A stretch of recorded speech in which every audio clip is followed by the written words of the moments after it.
Okay, everybody, how you doing? I'm live. So, I didn't make an announcement that I was going to do this, but I did want to cover this topic before the year was out, and I told people that I know that this is what I wanted to do, and it's like, what, 11 right now, and I want to get it done because I want to leave all of this energy behind me in 2020, and I want to start 2021 with a clean slate and a more positive level of energy. So before I go on, I want to start out by making an apology to someone who most of you probably don't know, but if you're in my little circle of friends here on YouTube, then you know who Marquise 219 is. And I would like to make a personal apology to Marquise. I don't know if you'll see this. But just on the off chance that he does, I'd like to start off by making an apology to you. Hold on one second. I've been extremely busy cleaning and cooking all day, getting ready for the new year, and I'm exhausted right now. So, oh boy, it's ammonia. Woo!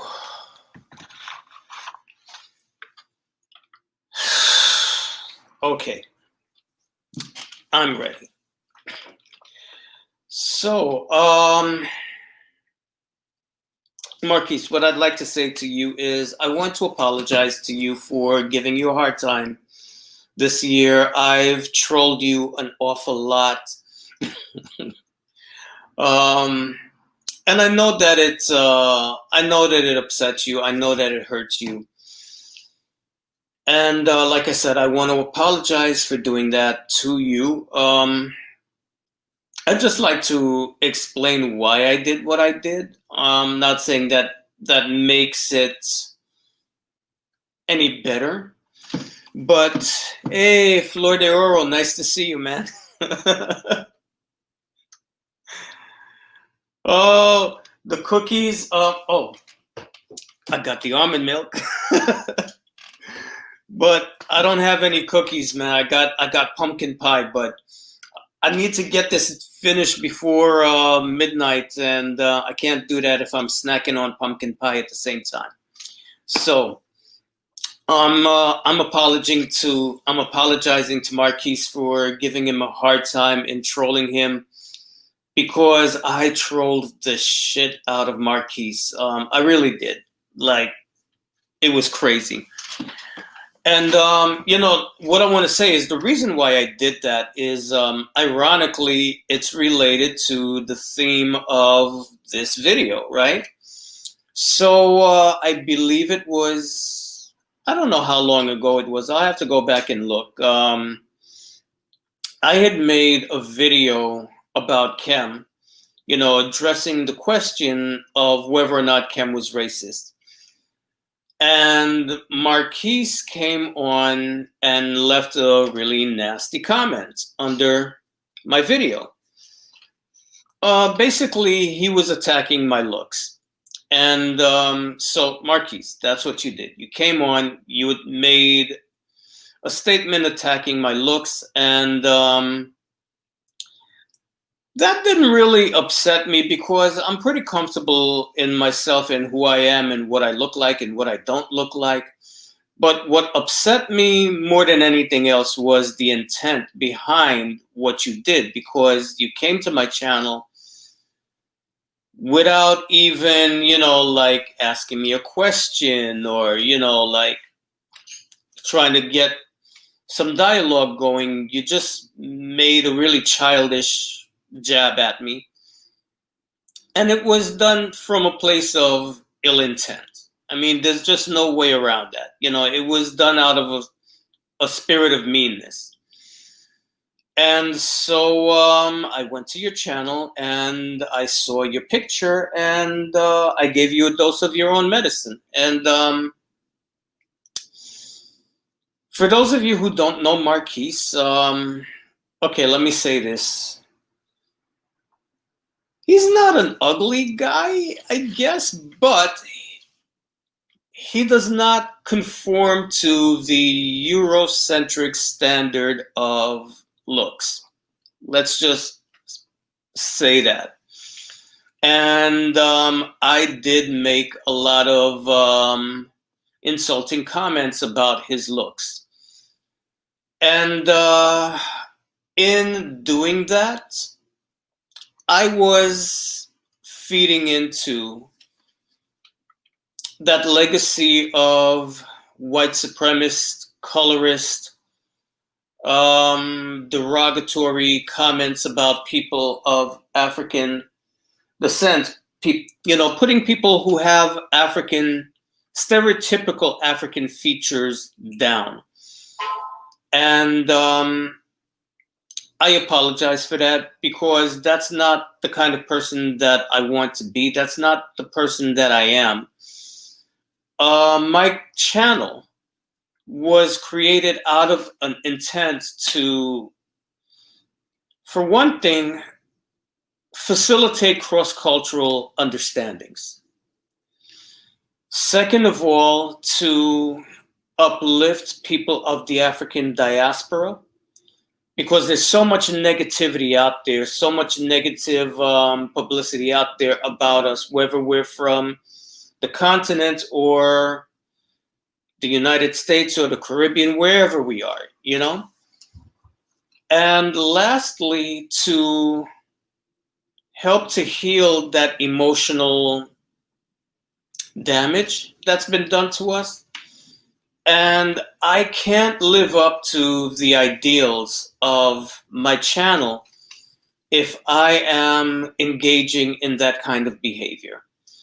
And so with that, Marquise, I'd like to say that I apologize to you for all the nasty comments that I made about you.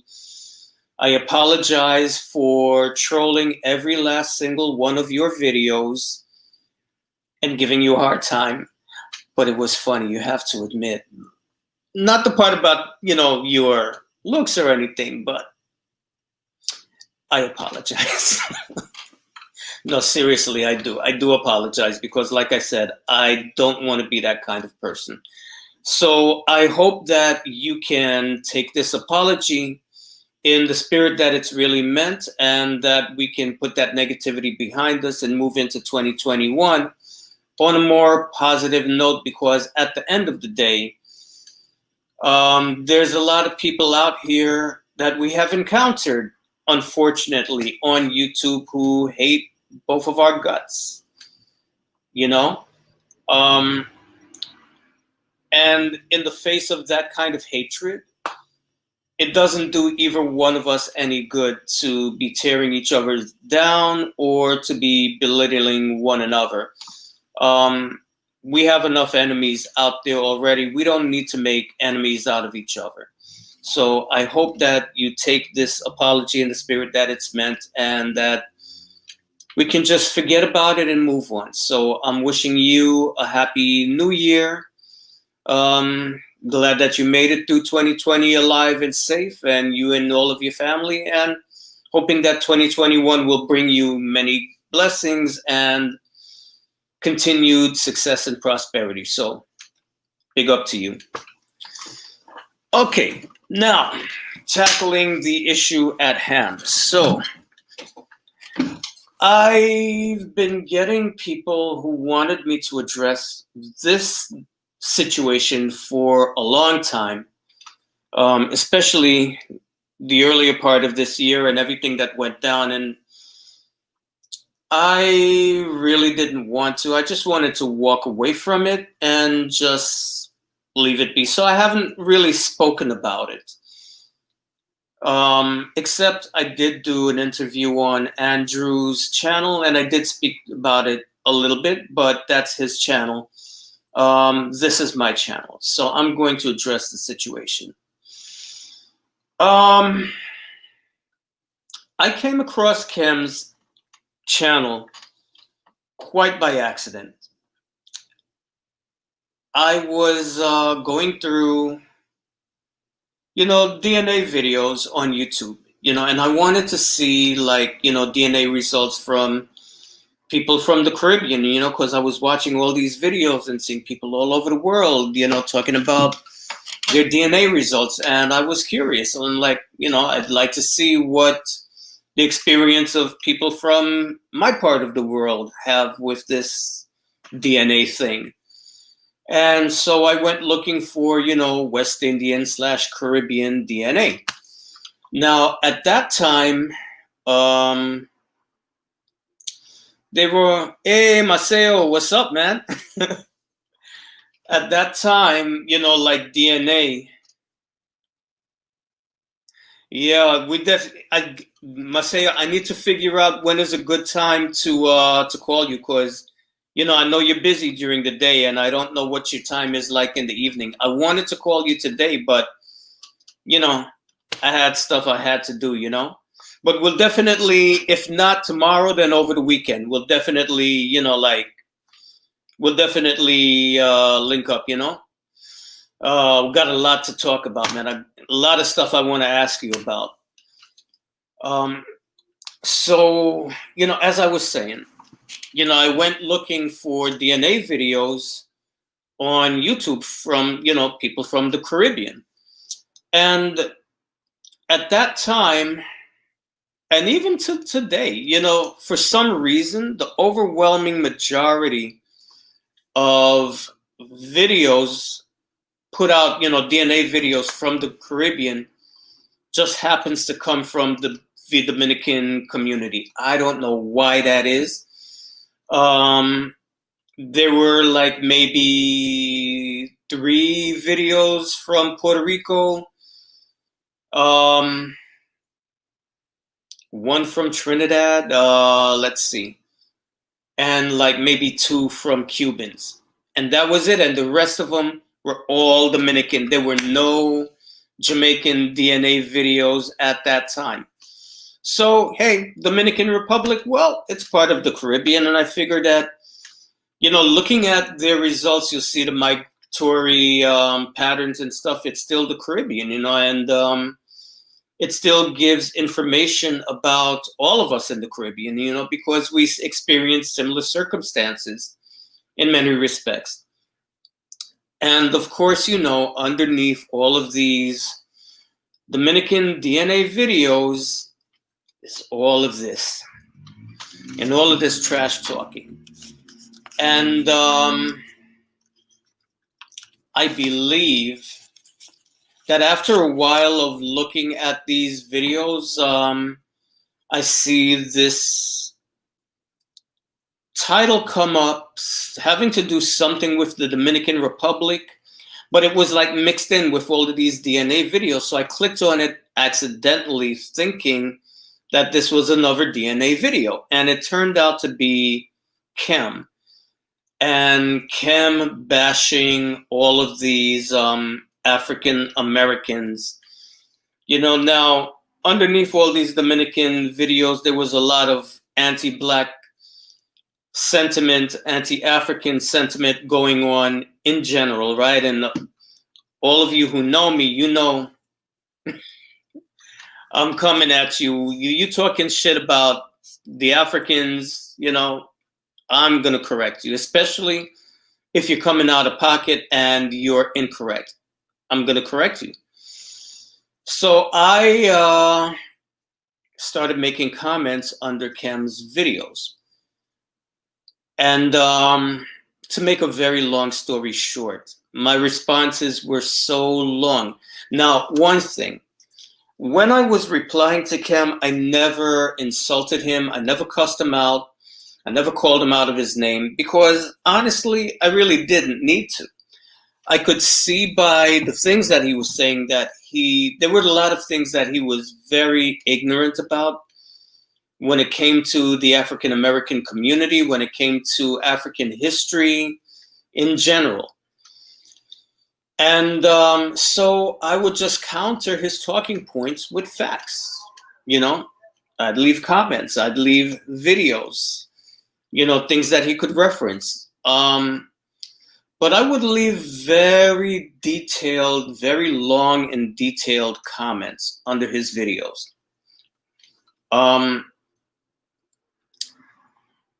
And I think that really frustrated him, you know? And so part of it was he got tired of reading all of these long responses, right? Because he never had anything like that happen to him.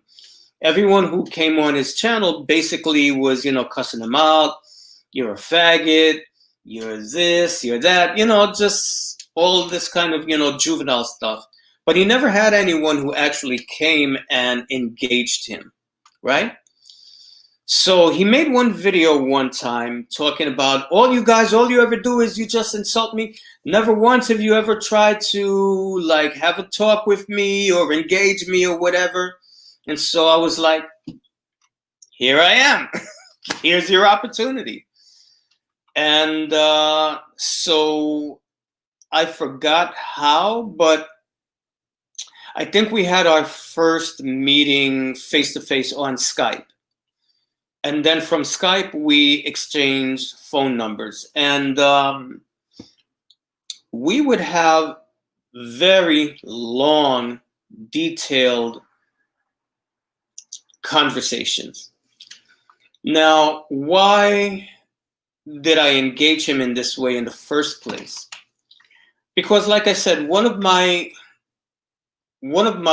reasons for being on YouTube is to foster cross-cultural communication and understanding. And even though I'm not an African American, I grew up around African Americans practically my whole life. And unless people know my background, after they finish asking me if I'm Dominican or Puerto Rican or Moroccan or Egyptian or whatever, you know, like the first default is always, you know, they assume that I'm African American. And I know what it's like to be treated as an African American in the not so nice sense in this society. So I would be giving him a lot of information. And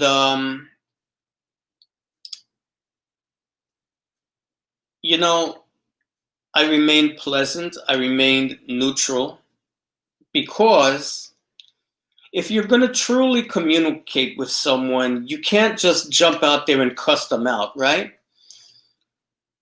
If you do that, you miss all opportunities for constructive communication.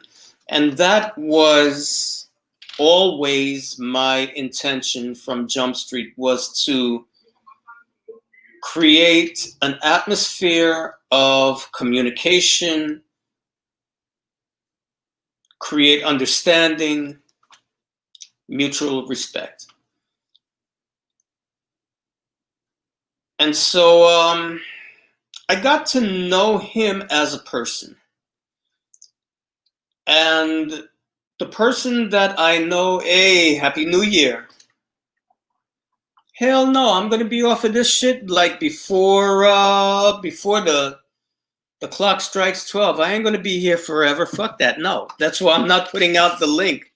Maybe tomorrow I'll do a live stream and I'll invite people. Yo, Radical, what's up? But I want to get this done before midnight because, like I said, I want to leave this energy in 2020. I don't want to bring it with me in 2021. So I'm clearing the air so that everybody knows where I was coming from, because there's a lot of people who don't trust me because I was friends with Kem and they believe that I'm on the same anti-black agenda that he's on, you know, and I'm not. So as I was saying, you know, like if you're going to engage someone, you can't come out and cuss them out, you know, because if you do that, you lose all opportunity for constructive communication. Um, Radical, you're fat. uh, you lose all chance for communication if you do that, right? So I would have very long, detailed conversations with him, educating him about, history of African Americans and people of African descent in general. I introduced him to a lot of information about my background, Jamaican culture, Jamaican history. I even introduced him to my brother so that my brother could give him some more detailed information. And, he learned a lot from what I had to share with him.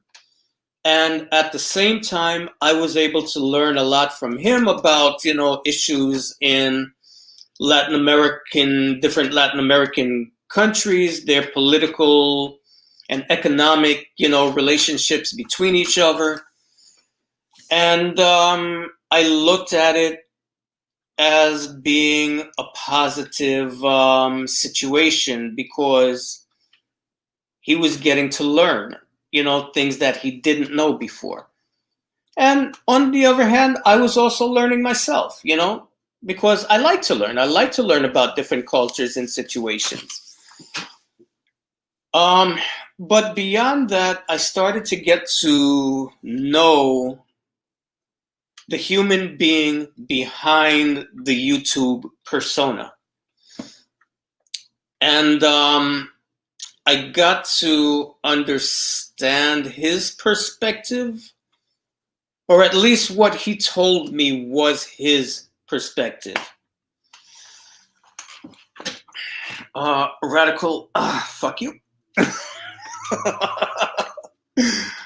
So I learned his perspective. And, I did a video earlier, is Kem 123 racist? And at that time, based on the information that he was sharing with me, the face that he was showing me and the things that he was telling me, I came to the conclusion that his gripe was with a specific segment of the Black community and that it didn't pertain to African Americans or Africans as a whole.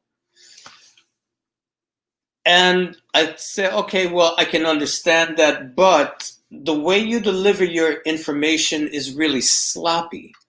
And that's the problem, because the way you deliver what you say gives the impression that you're talking about all people. And, all people of African descent. And he's like, why do people think I'm racist? Why do people think I'm racist? And I'd say, well, the reason why people think you're racist is because you're very sloppy in the way that you express yourself. You're not specific. Well, why do I need to be specific? You need to be specific because if you're not specific, everyone thinks you're talking about you. And this is why everybody accuses you of being a racist. So, like I said, I got to know the person, and we would end up speaking about a lot of other things beside YouTube, just talking about the world and life in general and just everyday life situations, right? But after a while, we kind of lost contact with each other, I started back at school. Oh,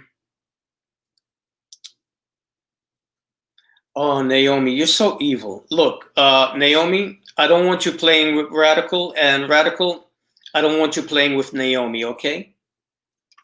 She's a bad influence, and you're a bad influence on her too. So, we kind of lost touch. I started back in school in 2015 full time. And let's see what happened. I didn't hear from him for a long time. And then 2017, my mother had a stroke, a really serious stroke. And so in the middle of trying to go to school. Now I'm dealing with a situation. My mom's had a stroke. She's in a nursing home. They're not taking good care of her. I'm not going to go into the whole rigmarole of everything that I had to go through, but it was really horrific. My mom was in a nursing home 2.5 hours away from me, and I had to be in contact with her every single day to make sure that she was getting the care that she needed, plus, visiting her as many times as I could. And trying to get her back home. Because I knew that if I didn't get my mom back home, her chances of really surviving were not that good. And I have to say that that was probably the darkest period of my life that I've ever experienced, because I had always promised myself that I would never let my mom end up in a nursing home. And my plan was to finish school, start working in my new career, buy a place, and move my mom and my youngest sister out with me. My youngest sister has Down syndrome, by the way. So the plan was get my own place and bring them to live with me, because even before mom had the stroke, I could tell that she was having problems just coping. And I knew, the time was going to come when she wasn't going to be able to take care of herself. So I wanted to have that in place. But, this whole situation came like a premature baby. Before I was able to do that, she has a massive stroke, and she's stuck in the exact same situation that I didn't want to see her in, and I couldn't get her out. The nursing home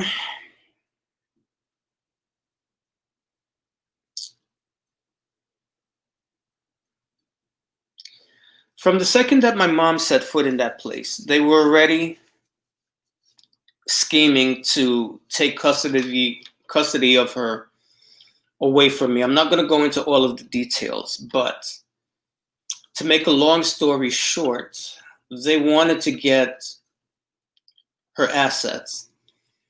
And my plan was to get my mom back home. And if I was going to get mom back home, she had to have a home to come back to. And they did some things that were really illegal and underhanded, trying to get her to sign over her assets when they knew that she had major brain damage. She was hard of hearing. Her eyesight was greatly diminished. Her cognitive faculties were greatly diminished.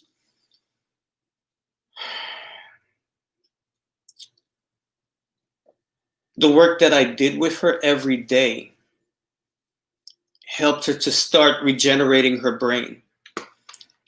And so because of that, I was able to catch what they did in time and to stop them. But they took us to court because they wanted to take custody of her away from me.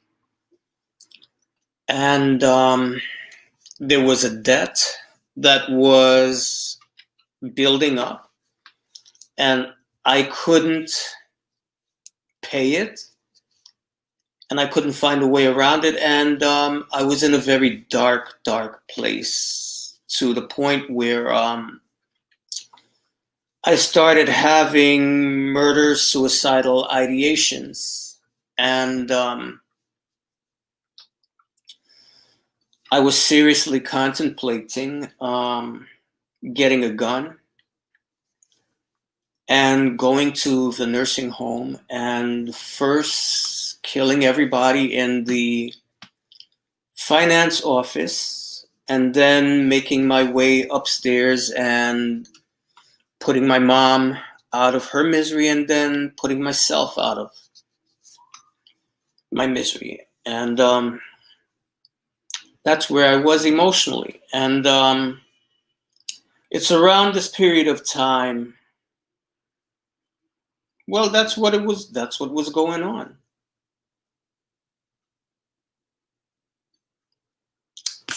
Well, look, it is what it is. You know, I was in a very dark place. And this is not scripted. So, look, I mean, listen, I'm not ashamed of anything to say this because it's real. It's true. It's real. That's what I was going through.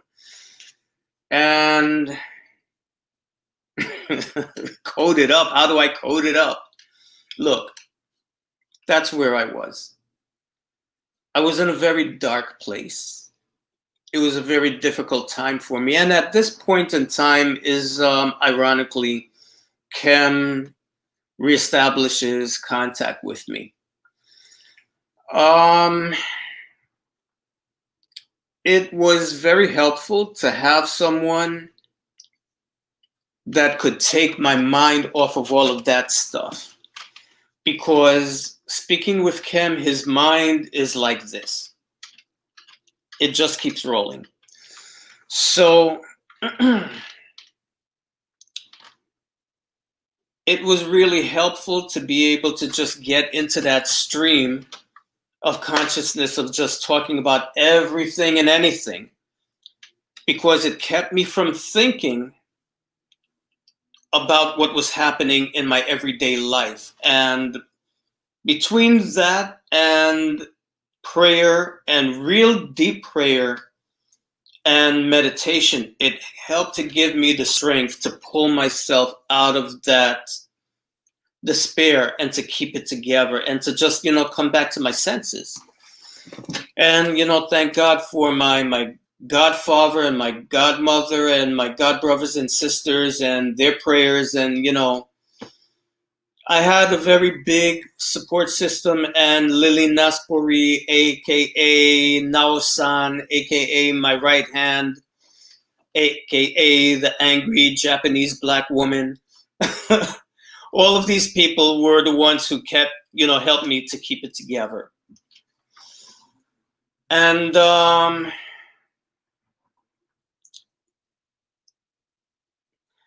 remained friends with Kem because I could see, the more I spoke with him, first of all, he needed friends. He didn't have any friends. It was just really obvious that he didn't have any friends. And I felt a sense of compassion for him. And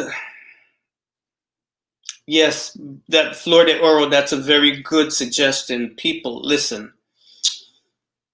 Especially now that we're going through this whole COVID thing, there's a lot of people out here who are really depressed because of, you may have lost loved ones. You may be facing really dire financial straits.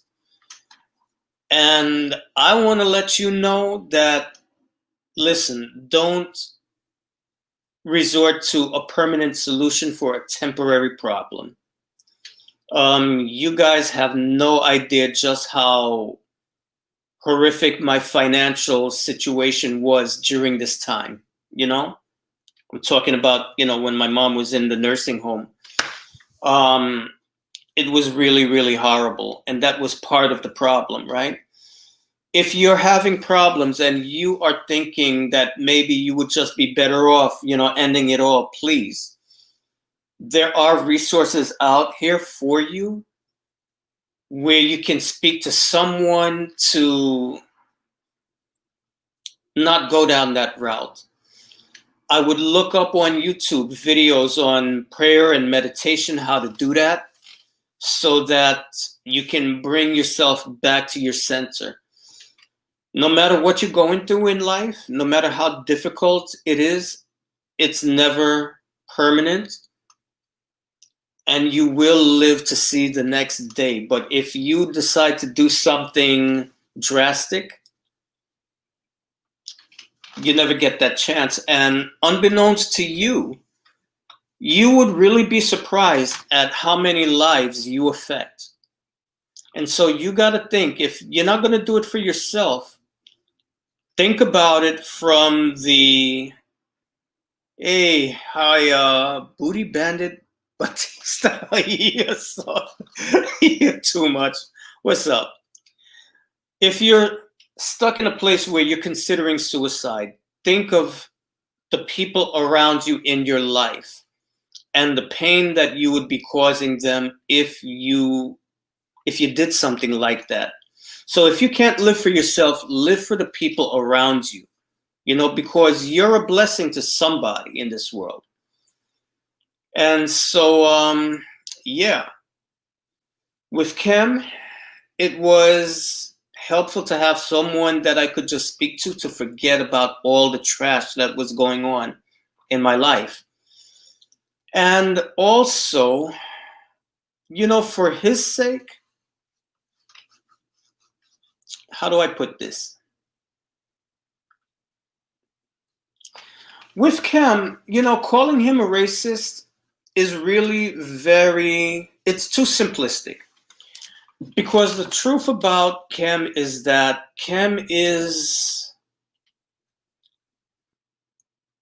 he's an unhappy person. And he's an angry person. And he's angry with the whole world. Okay? It's not just black people that he has a thing against. Kem has a thing against the whole world. I really mean that. It's just that when he would make videos, putting other groups of people down, he really didn't get that much traction. But when he started talking about Mr. BBC and the traveling black man and all of this stuff, that's when he started getting a lot of attention. And so that's where he focused. And he's the kind of personality type, Radical Latino has spoken about it on his channel, where they're very fixated. Once they get something, it's like they're very hyper focused on that one thing, and it's very hard for them to move off of it. It's very difficult for him to do that. So everybody, was, all these black men were coming at him, and so BBC. He's been doing BBC for over 10 years now. But I thought that, if he got to know someone, from this group that he's targeting, someone who showed him unconditional friendship, someone that he could talk to and feel secure talking to, and not have to feel like, he had to be on his defenses or that he was going to be attacked.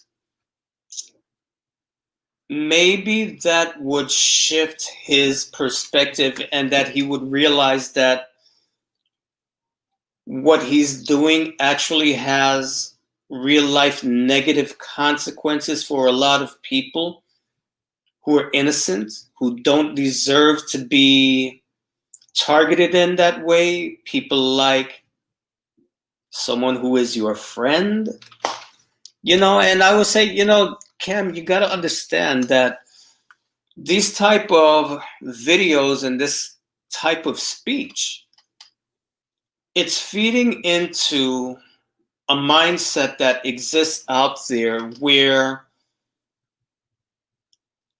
even if we're not that demographic that you're focusing on, because you're so sloppy with it, we all get thrown in the same basket. And people like me, and have to suffer the negative consequences of that. And I have suffered those negative consequences. But one of the other problems with personalities like Kem is they have a hard time taking hints, putting one and one together and making two. Like, your friend is trying to tell you that the kind of content that you're putting out there is damaging to people like him.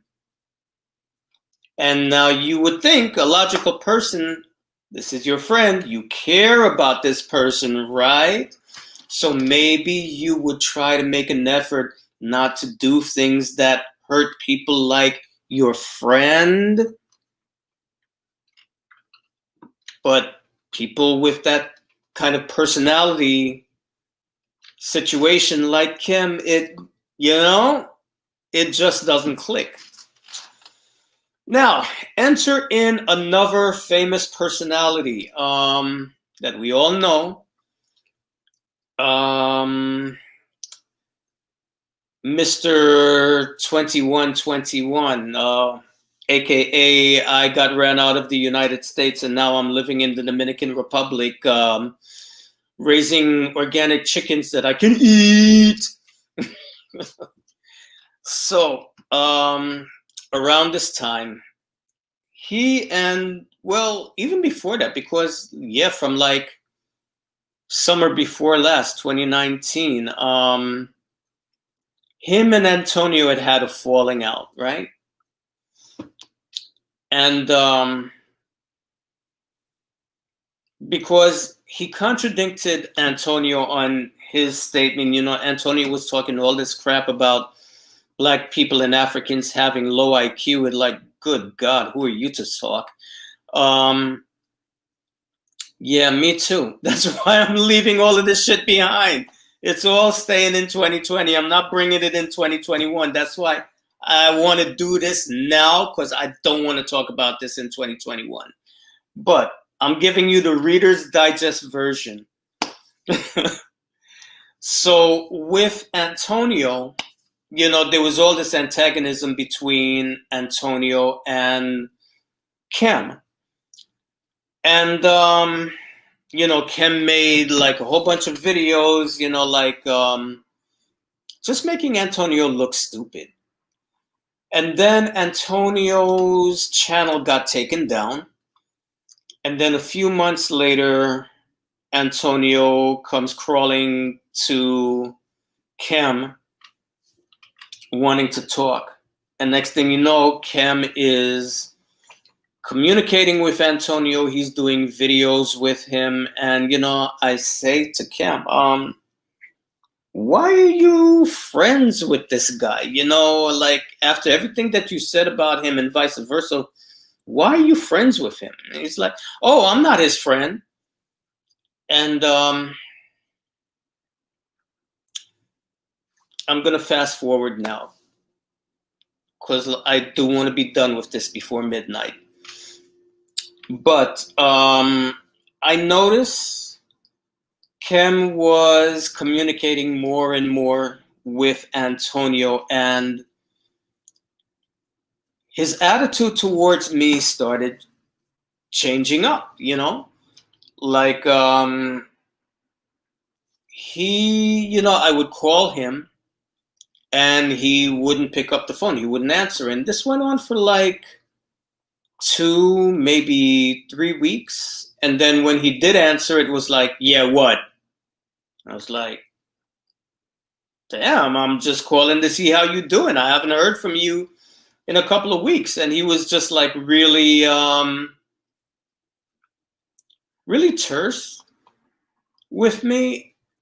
And then he started going off on this rant about Black men in Mexico and how they're destroying Mexico. And he knows what I'm going to say, that it's not everybody in the African American community that's doing this, but he's seen what they were doing and something has to be done. He starts going off the fucking deep end with this shit, right? And I'm like, okay. There were also some things that went down with, he was trying to tell me some negative things about Radical Latino. And by this point, I recognized that Kem had certain personality shortcomings. And I think, okay, this is a real big misunderstanding here. So let me call Rad and see what's going on.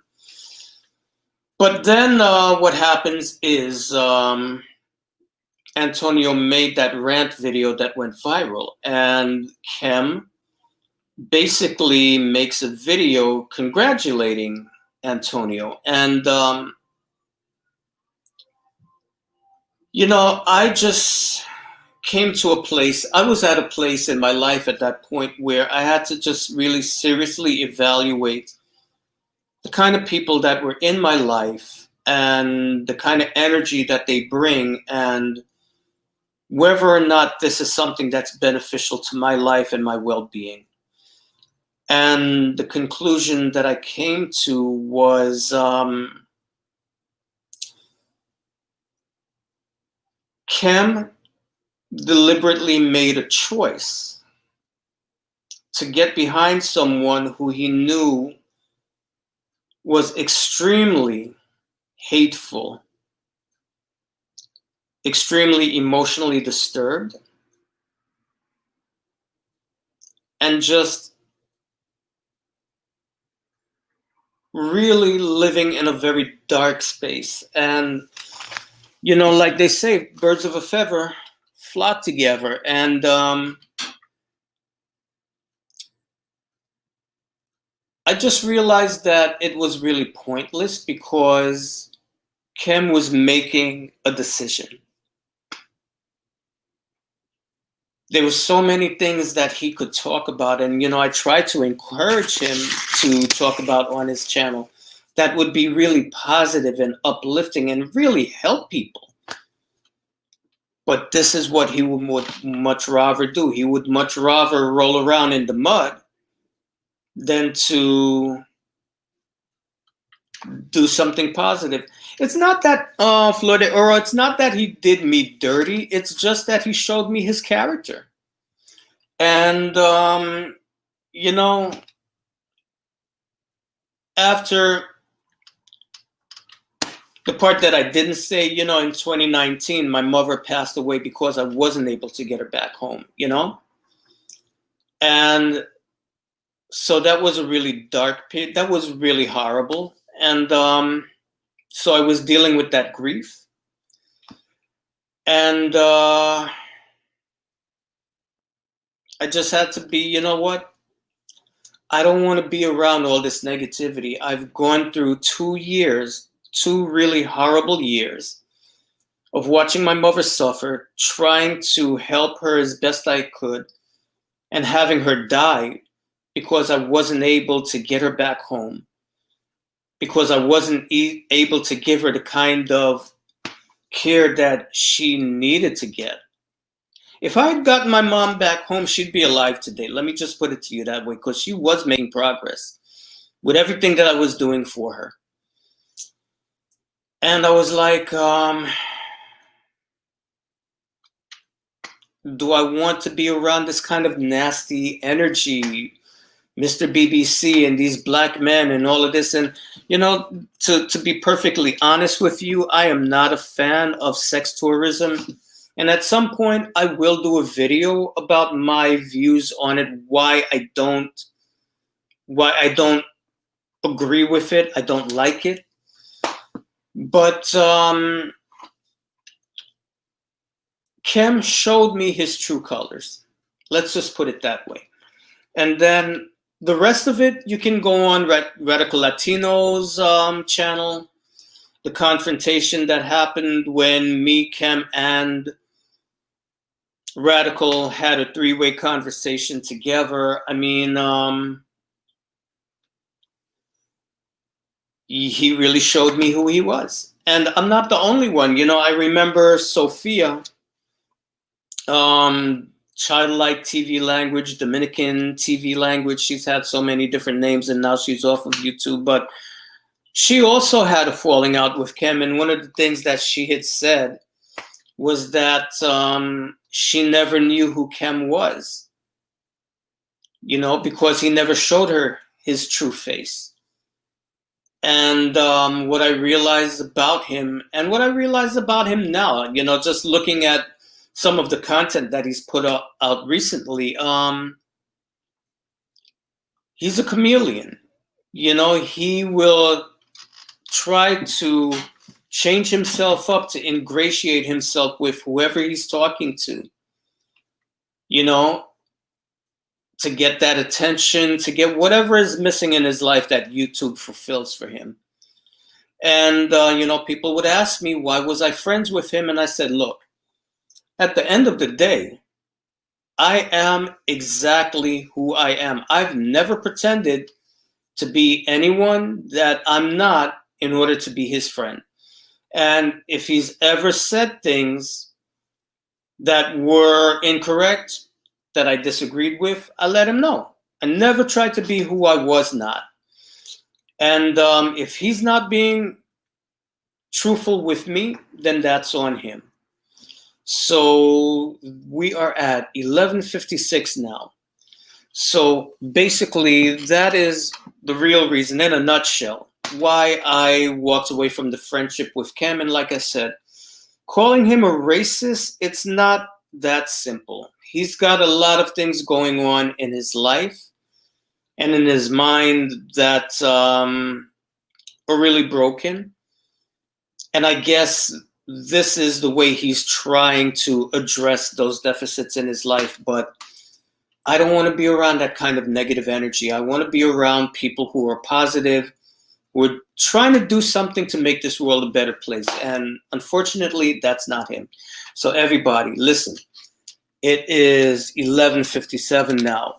I am leaving all of this negative energy here in 2020. I do have a lot to be grateful for. And you know something? Let's do this. Rather than shitting on 2020, let's take this time to be grateful for what we do have. Because yes, 2020 has been a really shitty year, but guess what, people? We're still here. Everybody who is watching this live stream now, you're living in your own home, you have clothes on your back, you have food in your stomach. Some of us have more food in our stomachs than everybody else. Isn't that right, Radical? Regardless of all of this, we've come here. We have our health. We have our life, and we're getting ready to step into a new year. So we have to be grateful for the fact that we survived this year, because a lot of people didn't. So let's march into this new year coming, 2021, bigger, better, stronger. Whatever it is that life throws at us, we are going to survive it. We're going to make the best of it. 2020, we're going to rule it. That's going to be our year. All right, everybody? Peace, love, prosperity, and perfect health to everybody. Bye-bye.